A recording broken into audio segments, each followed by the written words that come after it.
After a year of sweating through 12-hour shifts in the relentless heat of Qatar, overseeing pipeline construction and dreaming of nothing but cold beer and silence, I finally touched down in Phoenix, exhausted but happy. The only thing keeping me going was the thought of my 6-acre slice of heaven out in Maricopa County. A rugged, dusty hilltop I'd bought specifically because it was miles away from any nosy neighbors and, crucially, completely free of any homeowners association nonsense. I'd done everything right before I left, shut off the utilities, forwarded my mail to a P.O. box, even installed solar-powered security cameras just in case some coyotes got too curious. But as I turned onto the long dirt road leading up to my property, the first thing I noticed wasn't the familiar silhouette of my modest ranch house against the sunset, but a freshly paved asphalt driveway that definitely wasn't there when I left. My stomach dropped, a cold knot of dread forming right beneath my ribs as I rounded the final bend and slammed on the brakes, staring in absolute disbelief at what used to be my front yard. It was gone, the native mesquite trees I'd spent years nurturing, the rugged desert landscaping I loved, all bulldozed flat and replaced by manicured lawns, decorative rocks, and 2 massive, brand-new, stucco and tile McMansions sitting right next to my house like they owned the place. I sat there in my truck, engine idling, just blinking, trying to make sense of it, wondering if the heat had finally fried my brain. But then I saw them, actual people lounging on the patio of one of the new houses, sipping wine like it was a Tuesday night in Scottsdale. I got out, my blood boiling, and marched up to the nearest intruder, a woman with a severe blonde bob and a look that screamed, "I'd like to speak to your manager," who was busily directing a landscaping crew near my old porch. "Excuse me," I said, trying to keep my voice steady though my hands were shaking, "but what the hell is going on here? This is my property." She didn't even look up from her clipboard at first, just gave a dismissive little wave like I was a pesky fly. But when I stepped closer, she finally deigned to acknowledge me with a chilly, practiced smile that didn't reach her eyes. "Can I help you? This is a private community," she said, her tone dripping with condescension. I told her my name was Jack Dalton, that I owned this land, and she actually laughed, a short, sharp bark of amusement, before introducing herself as Brenda Vance, president of the newly expanded Desert Ridge Estates HOA. "Oh, Mr. Dalton," she said, as if explaining something simple to a slow child. "You must be mistaken. This parcel was declared abandoned months ago due to inactivity and utility disconnection. We acquired the usage rights through the county under the Distressed Property Rehabilitation Act to build essential administrative housing for our growing community. It's all perfectly legal, I assure you."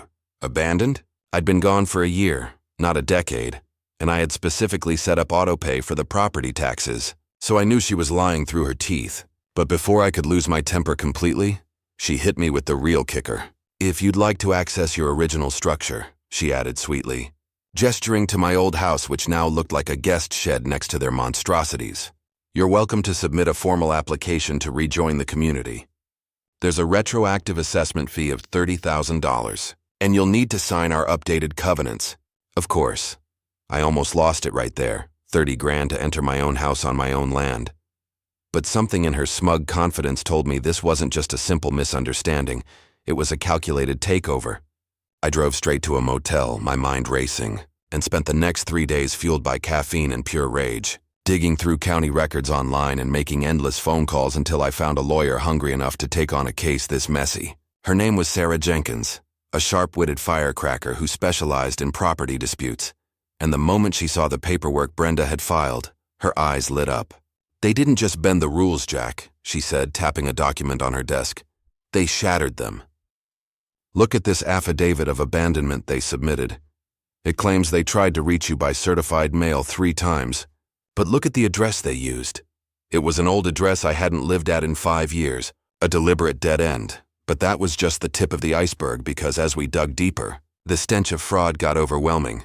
We found the original permit applications for the 2 mansions, dated 6 months before they even officially filed the abandonment claim, meaning they were planning this land grab while I was still packing my bags for Qatar. But the real smoking gun didn't appear until I remembered my security cameras, the solar-powered ones I'd hidden in the rocky outcrop overlooking the driveway. I drove back out there late one night, sneaking onto my own land like a criminal, and retrieved the SD cards, praying the desert heat hadn't fried them. It took hours to scrub through the footage, most of it just wind-blown tumbleweeds and passing jackrabbits, but then, there it was, A time-stamped video from 8 months ago showing Brenda herself, along with a man I recognized as a local county councilman, standing on my property, laughing as they pointed out where the new houses would go.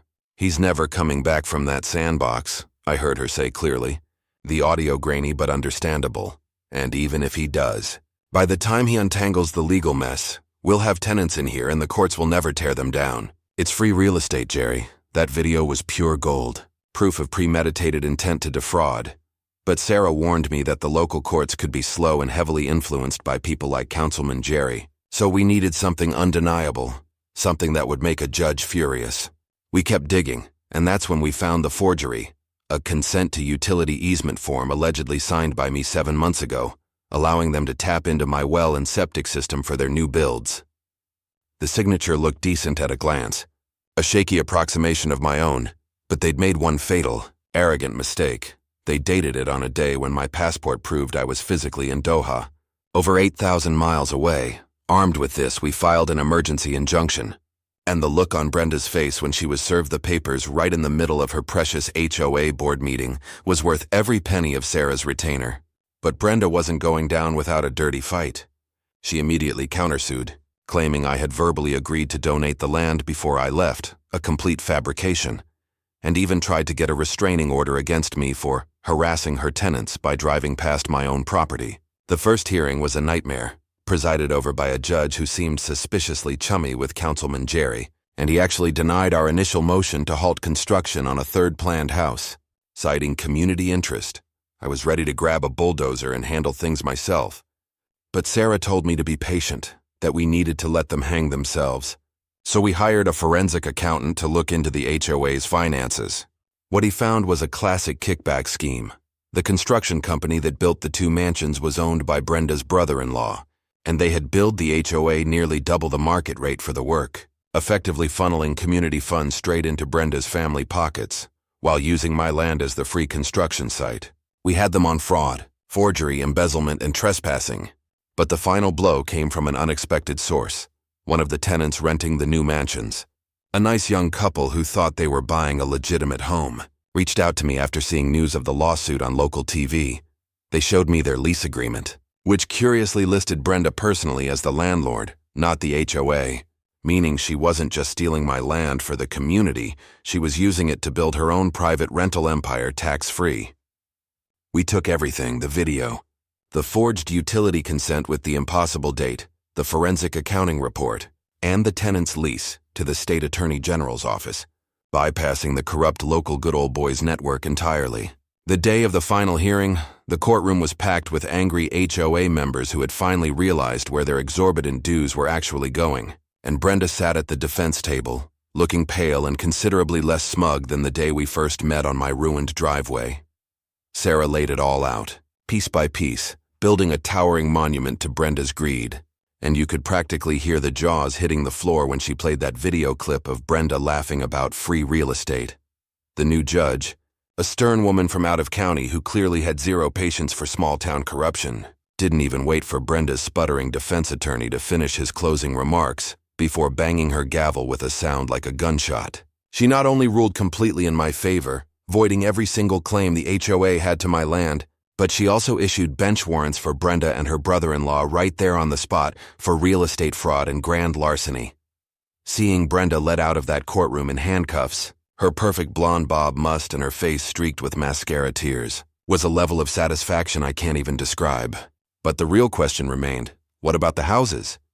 The judge gave me the option to have them demolished at Brenda's expense, and believe me, part of me wanted to watch those stucco monstrosities crumble into dust just out of pure spite. But then I stood there on my hill, looking at these 2 perfectly good brand new homes sitting next to mine, and I had